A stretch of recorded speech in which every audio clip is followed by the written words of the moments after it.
Man, it's a great time to be a Yankees fan. Let's get y'all caught up with all things #RepBX with New York Post Yankees beat writer Greg Joyce, who is live from Yankee Stadium right now. Beautiful day outside. I wish I was either there with you, Greg, or at Billy's right now, man. How you feeling? Good. Yeah, it's a beautiful day for it, Brandon. How you doing? All's well, man. Let's kick this thing off because Gerrit Cole's been in the news, trending on social media. He had what he called a really good day throwing on Monday after making 25 light throws from 60 feet. Can you give us an update on where Cole is in his rehab right now? Yeah, so that was just the first step. He'd been shut down for about 3.5 to 4 weeks with the nerve inflammation in his elbow. So this is just a start, but it's probably going to take like the equivalent of a full spring training for him to build back up.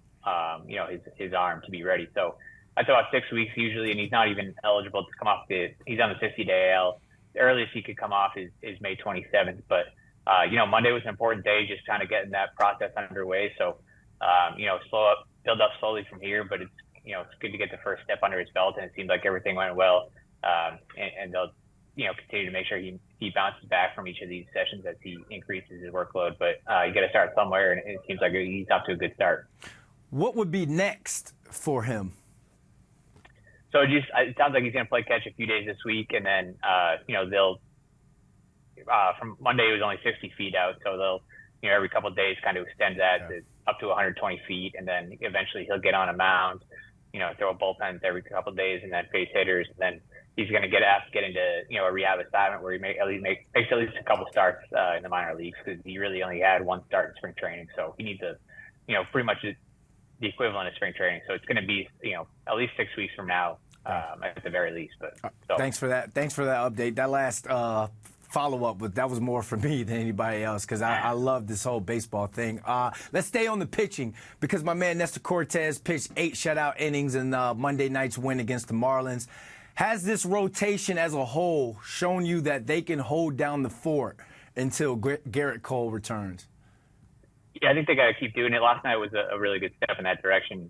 Before last night, Marcus Stroman was the only guy who had given them any kind of length consistently. He had thrown 6 innings in his first 2 starts. But, the rest of the guys that kind of kept the team in the game, but somewhere around 5 innings. So Nestor going 8 last night was huge, especially, the bullpen had been a little bit short, overtaxed in recent days. And the last thing you want to do early in the season is put too much of a stress on the bullpen. So starters working deeper into games is key here over the next few weeks as they kind of hold the fort down before Gerrit gets back. But yeah, Nestor throwing 8 scoreless last night, that's a huge step in the right direction, because I know he can be that kind of guy. Albeit he was against the Marlins, who have gotten off to a rough start. But that was a pretty encouraging sign last night. Another guy that's been helping out the bullpen is Anthony Volpe with his defense.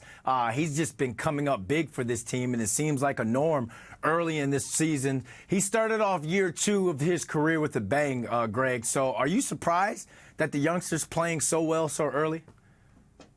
Yeah, I think it seemed like he was in line to take a step this year, but the way he's come out of the gates, in all facets, has been pretty impressive. Just the way he looked like a full, complete player, and just taking a huge jump from last year. Last year he had his ups and downs. He was a 2020 guy, won a Gold Glove, but there was also the low average, low on base percentage. But besides just all the stats that he's come out with in the first 10 games, he just looks like a more settled, complete player. Every at bat's pretty competitive.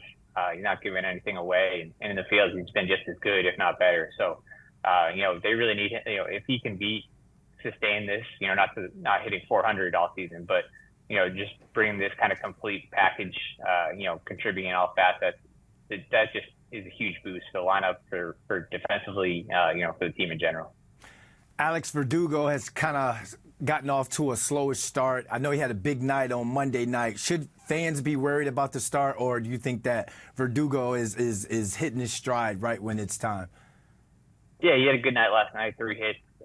He'd come up with a couple of big hits, in the first 10 or so games, just hadn't been doing it consistently. He was a go-ahead sac fly on opening day, a go-ahead home run in Arizona in extra innings before they eventually had to win it in 11. But, he had a little bit of a slow start, but he's a back-the-ball guy, contact-oriented. So, Aaron Boone was saying the other day, he can, if it comes to it, he can kind of just stick the bat out sometimes and get a hit, and sometimes that gets guys going. So, and the good thing is that he's also been pretty strong in left field too. Left field was obviously a kind of a black hole for the Yankees last year, and a lot of the balls hit to left field so far. He's been able to track them down. Pretty impressive start defensively. So it's good that even when he's not getting off to that hot of a start at the plate, that he's been able to contribute with his glove. All right, I say the best for last. Juan Soto is becoming the man around the city. He went from signing autographs and then got his first home run in pinstripes. How has he changed this lineup, and what's the front office and the entire league saying about his start to the season? Yeah, he really seems to be relishing the experience so far, playing into the crowd and the crowd showering him with love back. I think it's been a good fit so far in just his first week at home, basically. But his at-bats have been as advertised. He's been doing it for years, but when you see it up close, it's just, it seems like every at-bat is a heavyweight fight, never gives a pitch away. He got off to that really hot start, went quiet for a few games, but now he's come back with some strong games here. So it seems like every at-bat is an event in itself. He's contributed defensively. It just seems like pretty comfortable in the Bronx, in the new clubhouse, with new teammates, everything like that. That transition has gone pretty well. It's still early on, but everything we've seen so far indicates that he's fully comfortable here, and he seems to be soaking it all in. So he's off to pretty much as good of a start as you could have imagined in pinstripes. Game 2 of 3 against the Marlins goes down tonight at Yankee Stadium. Greg Joyce, thanks for joining us. You got it. Thanks, Brandon.